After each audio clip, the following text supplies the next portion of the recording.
करत करत अभ्यास के जड़मति होत सुजान, रसरी आवत जात ही सिल पर होत निशान। Good morning. This saying is based on a very basic principle of life, that is practice makes man perfect. Undoubtedly हाँ दोस्तों, इसका कोई सब्स्टिट्यूट नहीं है। चाहे वो कोई हॉबी हो या पढ़ाई हो या फिर हमारा डे टू डे वर्क हो, जितना हम उसे प्रैक्टिस करते, जितना ज़्यादा हम उसका अभ्यास करते हैं, हम उसमें उतना ज़्यादा निखरते जाते हैं। तो यही कारण है कि मैं बना हुआ हूँ आपके साथ आपका दोस्त Hemant Deshpande, YouTube channel DP sir की क्लास पर। और मेरा मिशन क्या है? मेरा मिशन सिर्फ इतना सा है कि मेरा बच्चा जो कॉमर्स लेकर अकाउंटेंसी पढ़ रहा है उसकी बारीकियों को समझे। ज्ञान तो सब जगह भरा पड़ा है, आपको किताबें बहुत मिल जाएंगी, ट्यूशन्स बहुत मिल जाएंगी, लेकिन बारीकियों को समझिए, उनको आत्मसात कीजिए। कोई भी बताए आपको, अगर कोई इंपॉर्टेंट पॉइंट बता रहा है तो develop a practice of making notes, और इंपॉर्टेंट चीज़ों को जो अकाउंटेंसी की बैकबोन है उन्हें ज़्यादा ध्यान देकर अपनी टर्मिनोलॉजी में, अपनी नोटबुक में लिखें। Accounting is an art as well as a science. Art because we know we can do it in different manner. आप तो जानते हो, 12th क्लास के बच्चे हो, आप समझते हो इस चीज़ को कि एक ही क्वेश्चन के सल्यूशन को जब हम करते हैं तो उसके वर्किंग नोट्स बनाने के 50 मेथड हैं। हर बच्चा क्रिएटिवली अपनी अपनी स्टाइल से करता है, तो आप उसको समझ के अपने अंदाज में पेश कर सकते हैं। साइंस क्यों है? क्योंकि हम बंधे हुए हैं फॉर्मेट्स के साथ, अकाउंटिंग स्टैंडर्ड्स के साथ, गाइडलाइंस के साथ, हम उससे डेविएट नहीं कर सकते। तो अगर हमें पता है कि प्रॉफिट एंड लॉस एप्रोप्रिएशन एक नॉमिनल अकाउंट है तो है, उसमें डेबिट में एक्सपेंसेस लिखना है, क्रेडिट में इनकम लिखना है, तो वही करना पड़ेगा। आप चाहो कि मैं इसको आर्टिस्टिक मैनर में उल्टा कर दूं और डेबिट पे इनकम और क्रेडिट पे एक्सपेंसेस लिख दूं, तो ये अलाउड नहीं होगा, मगर उसके कैलकुलेशंस आप अपनी स्टाइल से परफॉर्म कर सकते हैं। तो इसी के साथ हम स्टार्ट करते हैं बेटा। हमारा टॉपिक जो गारंटी ऑफ प्रॉफिट चल रहा है, मैंने जैसे आपको प्रॉमिस किया था, बस 3 वीडियो में मैं खत्म कर दूंगा। एक ऑलरेडी मैं दे चुका हूं, ये सेकंड है, और थर्ड आपको 1-2 दिन में मिल रहा है। अब मैंने क्या किया, मेरी जैसे हमेशा आदत है कि आपके पास आने से पहले बोर्ड की तैयारी पूरी करके आता हूं, ताकि आपके सामने लिखने में टाइम वेस्ट ना करूं। देखिए, एक छोटा सा क्वेश्चन मैंने बनाया है। XYZ पार्टनर है, 311 उनका प्रॉफिट शेयरिंग रेशियो है, ये एग्रीमेंट में लिखा है। कैपिटल्स 1,60,000 40,000 है, XYZ की रिस्पेक्टिवली। उन्होंने तय किया है interest on capital 10% per annum allow करेगी फर्म अपने पार्टनर्स को, और अपने पार्टनर से इंटरेस्ट ऑन ड्रॉइंग 5% लेगी। जब भी आप ये परसेंट पढ़ते हैं तो आपको पर एनम वर्ड पे ध्यान देना चाहिए। देखिए, यहाँ पर एनम नहीं है, इसका मतलब है कि ये इर्रिस्पेक्टिव ऑफ पीरियड है।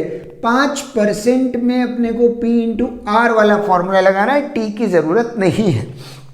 ड्राइंग्स उनके 30, 10, 20 बताए हैं। सैलरी Y को मिलती है 3,000 पर मंथ, कमीशन Z को मिलता है, लेकिन Z के कमीशन का क्लॉज ध्यान से पढ़िए।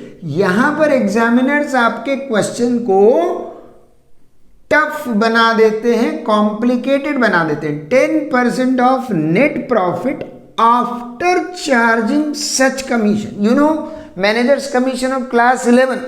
आफ्टर के केस में हम क्या करते हैं, into rate upon rate plus 100। तो यहां पर हमें आफ्टर चार्जिंग कहा है, इसलिए हम उसे जो है 10/110 करेंगे। X and Y have guaranteed that Z's share in profit will not be less than 60,000। मतलब Z को वादा किया गया है कि हे प्रिय मित्र Z, खपा मत हो, नाराज मत हो, तुम्हें हर साल प्रॉफिट के नाम पे कम से कम 60,000 रुपया मिला करेगा, एक्सक्लूडिंग आईओसी एंड कमीशन। यानी जेड, तुमको मिलने वाला आईओसी और कमीशन तो तुम्हें मिलेगा ही मिलेगा, उसके अलावा तुम्हें 60,000 प्रॉफिट मिलेगा। हमें आने वाले क्वेश्चंस में ये एक्सक्लूडिंग इंक्लूडिंग टर्मिनोलॉजी पर भी अच्छे से काम करना है ताकि हम एरर ना करें। तो एक्सक्लूडिंग का मतलब है आईओसी और कमीशन के अलावा हम तुम्हें 60,000 देंगे। अगर मैं यहाँ पर लिख देता इंक्लूडिंग, तो फिर इंक्लूडिंग का मतलब ये हो गया कि आईओसी और कमीशन मिला के तुमको 60 देंगे, तो फिर प्रॉफिट में उतना हम माइनस कर देंगे कि तुमको कितना आईओसी ऑलरेडी मिल गया, how much commission you have already received, दोनों को हम 60 से सब्ट्रैक्ट करेंगे। तो एक्सक्लूडिंग है तो ये अमाउंट ऐसे का ऐसा उठाना पड़ता है, और इंक्लूडिंग हो तो यहाँ पर उन चीज़ों को हटा देना पड़ता है जिनको इंक्लूड करके बात करना।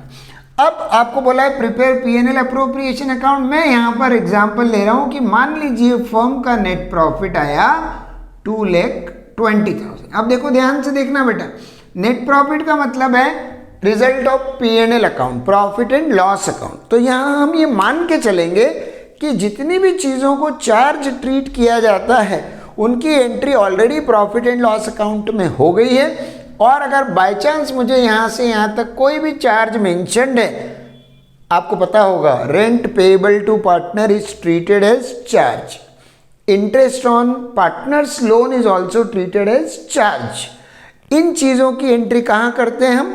प्रॉफिट एंड लॉस अकाउंट में। हमें बनाना है profit and loss appropriation account और गारंटी के साथ। तो देखो क्या करते हैं, सबसे पहला काम हमें जो यहाँ पर करना है वो है पीएनएल अप्रोप्रिएशन का हम फॉर्मेट बना लें। तो देखो बेटा पीएनएल अप्रोप्रिएशन का फॉर्मेट ऐसा बनेगा, हम यहाँ पर, मैं इतनी जगह ऊपर की वर्किंग नोट के लिए रख लेता हूँ, मुझे कुछ यहाँ लिखना रहा तो मैं वहाँ लिखूँगा। ये बनाया मैंने profit and loss appropriation account का फॉर्मेट। आपको पता है इसमें 4 कॉलम्स होते हैं, एक पर्टिकुलर्स, एक अमाउंट, पर्टिकुलर्स, अमाउंट। ये है डेबिट साइड, ये है क्रेडिट साइड। हम कौन सी गारंटी पढ़ रहे हैं? अभी हमारा पहले लेक्चर का कंटिन्यूड सेशन है, तो फर्स्ट टाइप ऑफ गारंटी हम पढ़ रहे हैं। कौन सी है वो? कौन सी है? Guarantee by partner to partner, जिसमें पार्टनर को गारंटी दे रहे, one partner giving guarantee to other partners, और may be one partner giving guarantee to 2 or more partners, और 2 or more giving guarantee to 1 partner, कैसा भी हो, but this guarantee is between the partners, cross guarantee बोलते हैं इसको। अभी हम फर्स्ट टाइप की गारंटी कर रहे हैं। उसका मैंने आपको क्या बताया था? पहला स्टेप जल्दी बताओ। कहा था मैंने कि आपको कुछ भी करके डिविजिबल प्रॉफिट तक पहुंचना है। Step 1 we want divisible profit, and you all know divisible profit is the end result of profit and loss appropriation account. तो कोई भी डिसीजन जल्दबाजी में लेने से पहले हमें क्या करना पड़ेगा? हमें लिखना पड़ेगा by profit and loss account net profit. हमारी फर्म का नेट प्रॉफिट आया है 2,20,000। देख लीजिए, ये मुझे गिवन है। PNL appropriation begins where PNL ends, profit and loss खत्म हुआ, ये शुरू हुआ, उसका रिजल्ट यहाँ ट्रांसफर हो गया बाय पीएनएल। अब इसमें हम कौन सी चीजें लिखते हैं? क्रेडिट पर जनरली एक ही आती है, क्या है वो? Interest on drawings. पार्टनर से मेरे तीनों का ड्राइंग मुझे दिया है 30, 10, 10, 5% लगाना है, पर एनम नहीं है इसलिए टाइम का ध्यान नहीं रखना। 30,000 का 5% 1500 x के लिए आएगा, 10,000 का 5% 500 y के लिए आएगा, और 20,000 का 5% 1,000 z के लिए आएगा। तीनों को अगर मिला दिया जाए तो सम आता है 3,000। ये तीनों का कंबाइंड आईओडी हो गया, जो ये मैंने यहाँ लिख दिया। ये मुझे गिवन था एनपी, जो मैं ऊपर से ले आया, क्वेश्चन से यहाँ ट्रांसफर किया। अब डेबिट साइड मतलब इसकी एक्सपेंसेस वाली साइड है। All the expenses which are treated as appropriation are recorded on to the debit side. What is the nature of this account? Nominal account. ये छोटी छोटी बातें बार बार रिवाइज करो, भूलोगे नहीं। क्रेडिट में लिखना है इनकम गेन। तो खर्चे कौन कौन से? फर्म अपने पार्टनर को देती है आईओसी, तीनों पार्टनर का आईओसी देख लीजिए। XYZ का इंटरेस्ट ऑन कैपिटल 10% डिक्लेयर हुआ है, 1,60,000 एंड 40। यहाँ पर एनम होने नहीं होने से कोई फर्क नहीं पड़ता, क्योंकि कैपिटल ड्यूरिंग द ईयर नहीं होती, capital generally right from the beginning of the year होती है। However, if there is an additional capital invested by partner in the date of capital investment not given, then average period 6 months will be taken, क्योंकि यहाँ per annum word है, per annum word है तो PRT लगेगा। 1 लाख पे 10%, 10,000, 60,000 का 10%, 6,000 और 40,000 का 10%, 4,000, तीनों का मिला के IOC आ गया 20,000। सैलरी टू Y 3,000, तो हम Y की सैलरी बुक करेंगे यहाँ पर, to salary to Y 3,000 per month, यानी पूरे 12 महीने की सैलरी हो गई 36,000। आप बोलोगे ये क्यों कर रहे हैं, क्यों बना रहे हैं? मैंने क्या कहा, guarantee by partner to partner depend करती है डिविजिबल प्रॉफिट पर। डिविजिबल प्रॉफिट जो आएगा उसको हम PSR में बांटेंगे XYZ में, और फिर उसको हम कंपेयर करेंगे Z को हमने जो गारंटी दी है, Z को हमने प्रॉमिस किया है कि भाई तू IOC कमीशन हटा के कम से कम 60,000 ले जाएगा। Z का IOC और Z का कमीशन उसमें गिनेंगे नहीं, मतलब pure in the name of profit. हम क्या बोल रहे हैं Z को, in the name of profit you will get 60,000, जिसमें और कोई मिलावट नहीं होगी।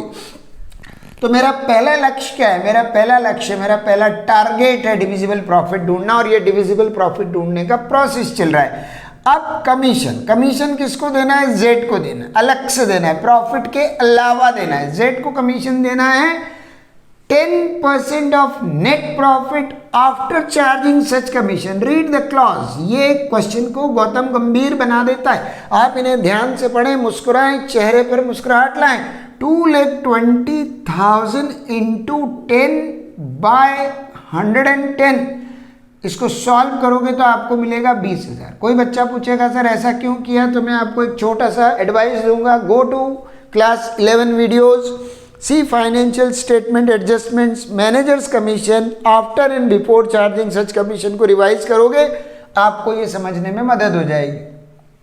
तो ये हो गए हमारे सारे अप्रोप्रिएशंस। 3 अप्रोप्रिएशंस थे हमारे पास, एक IOC था, एक सैलरी था, एक कमीशन था, और एक IOD का हमको इनकम बुक करना था। ये हमने कर दिया। अब इसका रूल क्या है? इसका रूल ये है कि हम दोनों साइड का टोटल लगाते हैं, क्रेडिट और डेबिट के डिफरेंस को निकालते हैं। हमारा क्रेडिट टोटल आ रहा है बेटा 223, और हमारा डेबिट टोटल साफ देख सकते हो आप, ये 20, ये हो गया 56 और ये हो गया 76। डेबिट पे हमारे कितने हो गए? 76,000। ध्यान से देखिए, घबराइए मत, जल्दबाजी मत कीजिए। Excess of credit over debit is called divisible profit in P&L appropriation account। तो मैंने इनको जोड़ा 2,23,000, इसको जोड़ा तो ये आ गया 76,000। अब मेरे पास कितना बचा? 24 और 1 23, 1,57,000, 24 यहाँ बचा और 1 23 उधर बचा, 1,47,000। 1,47,000 इज माई डिविजिबल प्रॉफिट। ये देखो आ गया सर, उम्मीद है आप भी यहाँ तक पहुँच गए। अब ये प्रॉफिट पार्टनर्स में बांट दिया जाएगा, इसलिए लिखेंगे टू पार्टनर्स कैपिटल अकाउंट, क्योंकि कैपिटल फ्लक्चुएटिंग है। अगर कैपिटल फिक्स्ड होते तो मैं यहाँ लिखता to partners current account, capital account, divisible profit distributed. अब क्या होगा, इसको मैं XYZ में 3:1 के रेशियो में बांट दूंगा। इसके मैं 5 हिस्से करूंगा। 5 हिस्से इसके क्या आएंगे? 29,400 मिलेगा Y को, 29,400 मिलेगा Z को, और 3 टाइम्स 311 है तो 88,200 जोड़ के देख लीजिए।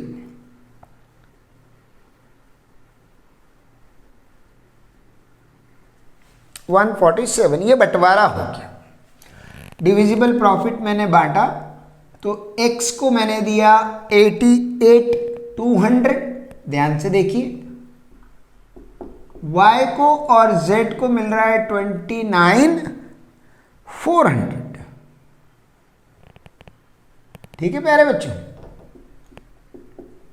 मगर ये क्या हुआ, अपन ने y को तो z को बोला था कि तुम्हें तो मिलेंगे 60,000, तो अब z बेचारा गंभीर हो गया, तुमने मुझे कहा मिलेंगे ज़्यादा मगर मुझे तो मिल रहे कम। तो कितने कम मिल रहे हैं, 60 बोले 29,400 मिले, तो 60,000 में से 29,400 माइनस कर लीजिए, 600 यहाँ बच गए, 30 और बच गए, 30,600 की डेफिशिएंसी है। मैं बार बार वो फॉर्मूला नहीं लिखूंगा बेटा जो मैं ऑलरेडी आपके लिए पिछले वीडियो में लिख चुका हूँ।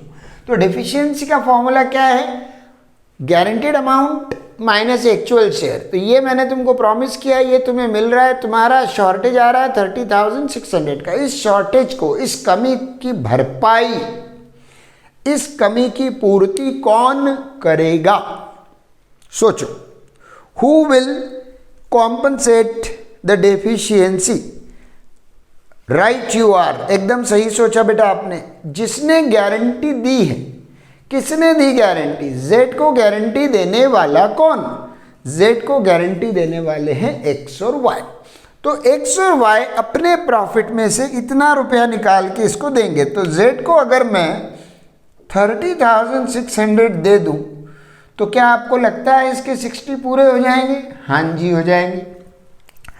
अब इसमें x कितने देगा, y कितने देगा, तो पढ़ो ध्यान से क्या क्वेश्चन में बताया है। Is it mentioned in the question that x will give this much and y will give this much और they will give in this ratio.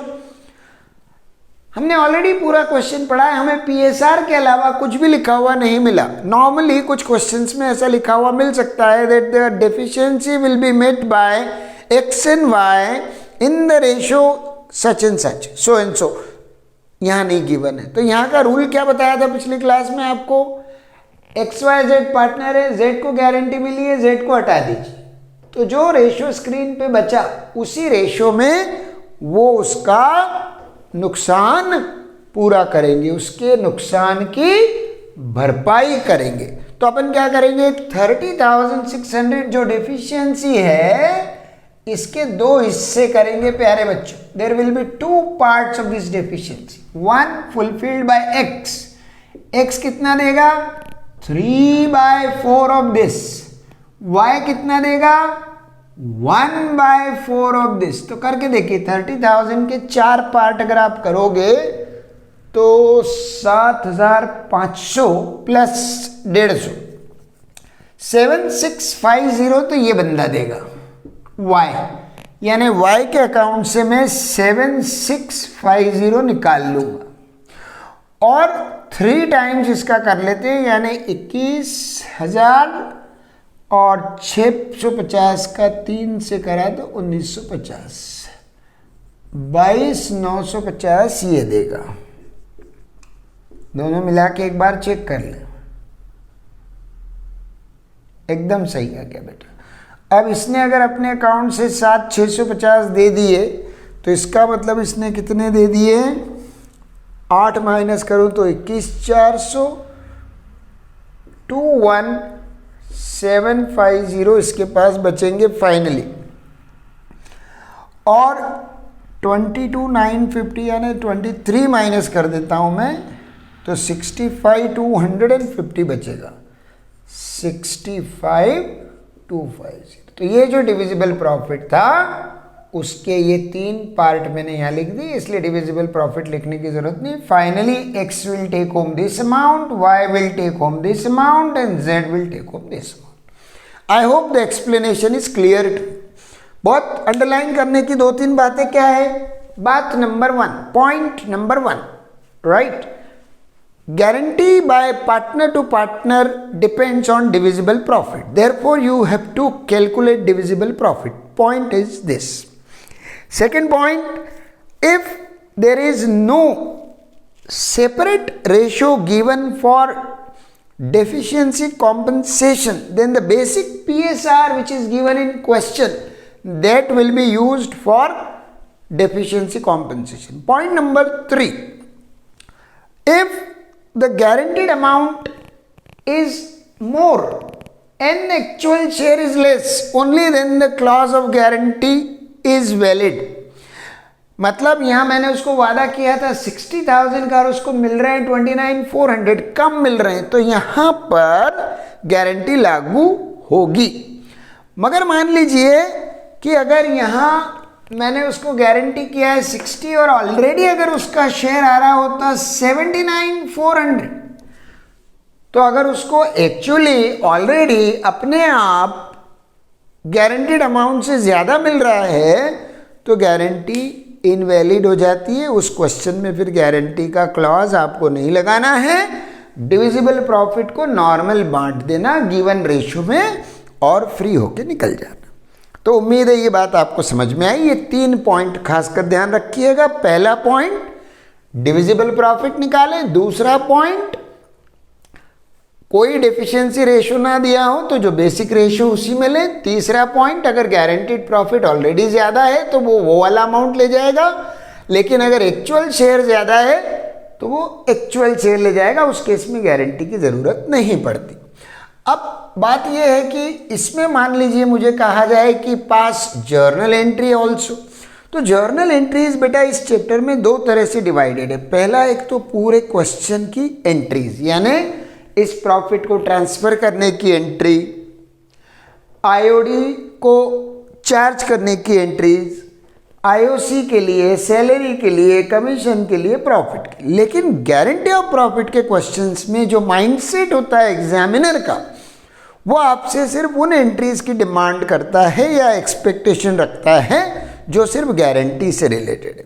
तो नॉर्मली गारंटी के क्वेश्चन में हमें 2 जर्नल एंट्रीज देना होती है। एक तो जो भी डिविजिबल प्रॉफिट आया उसको बांटने की, तो मैं यहाँ पर आपके सामने वो एंट्रीज लिख रहा हूँ, आप प्लीज़ देखिएगा ध्यान से। फिर एक इम्पॉर्टेंट चीज़ और बताना है मुझे इसी क्वेश्चन से रिलेटेड, वो बता के फिर मैं ये वीडियो आज का ख़त्म करूँगा। नेक्स्ट वीडियो में मैं second type of guarantee which is guarantee by partner to firm वाला केस लेके आऊंगा। तो देखिए कौन सी 2 एंट्रीज बनानी है मुझे। पहली एंट्री बनानी है बेटा normal distribution of divisible profit, P&L appropriation account debit to X capital account. मैं तो इसी में बिलीव करता हूं, मैं आपको एडवाइस करूंगा गो बाय फुल डिस्क्लोजर प्रिंसिपल। दुनिया कुछ भी कहे, राइट, हमें वो करना चाहिए जो टेक्निकली करेक्ट है और डिबेट और डाउट्स के बियॉन्ड है। हमारा डिविजिबल प्रॉफिट आया था 1,47,000, हमने उससे बांटा, एक्स को मिले 88,200, वाई और जेड को मिले थे 29,400 ईच। देख लीजिए बेटा जर्नल एंट्री, शायद समझ आ गई हो आपको, क्योंकि ऑलरेडी आप पिछले वीडियोस में देख भी चुके हो, समझ भी चुके हो। ये है normal distribution of profit in PSR, guarantee को दिमाग में नहीं रखते हुए। अब क्या होगा, हमने जब 88,200, 29,400, 29,400 निकाल लिया तो पता लगा कि जेड को 30,600 कम पड़ रहे हैं, तो हमने 30,600 की भरपाई एक्स और वाई से करवाई। तो अरे ये तो शेयर बन गया। हमने 30,600 की भरपाई एक्स और वाई से करवाई, वाह वाह। तो अब क्या करें, इसकी एंट्री बना दें। कौन किसको पैसे दे रहा है, एक्स के अकाउंट से पैसे निकल रहे हैं, कितने, एक्स के अकाउंट से निकल रहे हैं 22950। तो चलो एक्स के माइनस हो गए 22950, एक्स को डेबिट किया मतलब एक्स का नुकसान, एक्स को घाटा हो गया। गारंटी देने में आप कभी कभी फंस जाते हो, आपने बोल दिया गारंटी दे दी तो बोल दिया देने पड़ेंगे।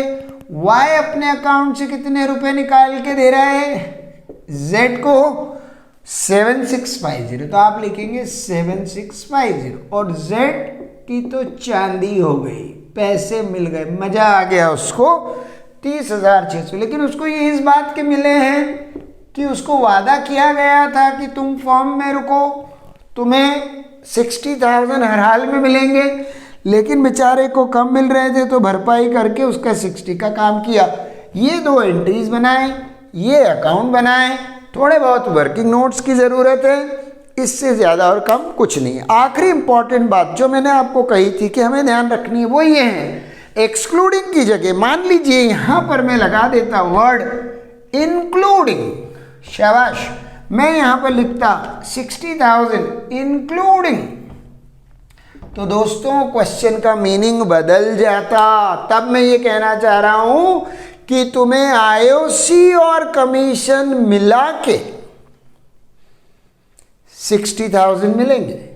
तो अब देखो तुम्हें कितना आईओसी मिला, Z, तुम 4,000 आईओसी के ले गए, 20,000 कमीशन के ले गए, यानी तुम्हारा जो डेफिसिट है 30,600 का वो 24,000 से कम हो जाएगा। नहीं समझ में आई बात? सुनो ध्यान से। तुम्हें मैंने क्या कहा, मैं तुम्हें दूंगा 60,000 इंक्लूडिंग क्या क्या, IOC, commission, share of profit. तो इसमें कौन कौन सी 3 चीजें मिली हैं? इसके अंदर IOC plus commission plus profit, तीनों चीजें आएंगी। तुम्हें मैं 4,000 आईओसी के ऑलरेडी दे चुका, फिर से दूंगा तो डबल हो जाएगा। तुम्हें मैं 20,000 कमीशन के ऑलरेडी दे चुका, अब प्रॉफिट के कितने दूंगा भैया? तो 60,000 माइनस 24,000, यानी तुम डिजर्व करोगे प्रॉफिट के लिए सिर्फ 36,000। अब तुम्हें मिल कितने रहे ऑलरेडी? 29,400। तो अगर मैंने कहा कि मैं तुम्हें दूंगा 60,000 including IOC and commission, IOC और कमीशन काट के कितना बन रहा है तुम्हारा? ये रहा आईओसी और कमीशन जो मैं तुम्हें पहले ही दे चुका। तो अब कितना बचा? 36। यानी मैं तुम्हें कह रहा हूं कि मैं तुम्हें प्रॉफिट के नाम पे कितने दूंगा? 36। तुम्हें ऑलरेडी प्रॉफिट के नाम पे कितने मिल रहे हैं? क्योंकि हमारा डिविजिबल प्रॉफिट था 147, तो तुम्हें 29,400 तो ऑलरेडी मिल रहे हैं। कितने कम पड़ गए? 6,600, 6,600 शॉर्ट। तो अब ये 6,600 की भरपाई कौन करेगा? एक्स और वाई करेंगे अपने अकाउंट से, वैसे ही जैसे अपन ने अभी किया 3:1 के रेशियो में कैलकुलेट किया। तो इसको मैं 4 से डिवाइड कर दूं तो ये बनता है 1650। 1650 ये बंदा देगा 3 टाइम्स, यानी 4950 ये बंदा देगा। उस केस में इसको मिल जाएंगे 5,000 माइनस कर दीजिए 83,250, और इसमें से 2,000 माइनस कर दीजिए तो 27,750। This will be the distribution. तो इंक्लूडिंग का मतलब क्या हुआ? जिन चीज़ों को मैंने इंक्लूडिंग के साथ लिखा है वो उसमें मिलाई है ऑलरेडी, देखी जाएंगी, माइनस करना पड़ेगा। और अगर एक्सक्लूडिंग लिखा है तो उन चीज़ों के अलावा आपको मैं इतना प्रॉमिस कर रहा हूँ। तो ये इंक्लूडिंग एक्सक्लूडिंग वाला तमाशा ज़रूर ध्यान रखना। क्वेश्चंस करो, आपके पास बहुत अच्छे अच्छे प्रिस्क्राइब्ड बुक्स हैं, DK Goyal, doctor TS Grewal, PC Tulsian, SC Sharma, right, APC publication, ABD publication, Sultan Chand, बहुत सारी किताबें हैं। प्लस आपको मटेरियल भी जो KV का है वो बहुत सारा मिल जाएगा। प्लस मैं भी आपको टाइम टाइम पर यहाँ पर क्वेश्चंस डिस्क्रिप्शन में डालता रहूँगा, लिंक डालता रहूँगा, वहाँ से आप उनको टेलीग्राम से क्वेश्चन बैंक उठा सकते हो, राइट। सो प्रैक्टिस करें और आखिरी वीडियो का इंतज़ार करें, और लाइक शेयर सब्सक्राइब और कमेंट, ये आपकी बेसिक ड्यूटी है, क्योंकि कोई बंदा आपके लिए मेहनत कर रहा है, कोई बंदा निस्वार्थ आपके लिए सेवा कर रहा है। लाइक शेयर सब्सक्राइब और कमेंट तो बनता है, बेल आइकन दबा दो, नोटिफिकेशन आते रहेंगे। Bye bye.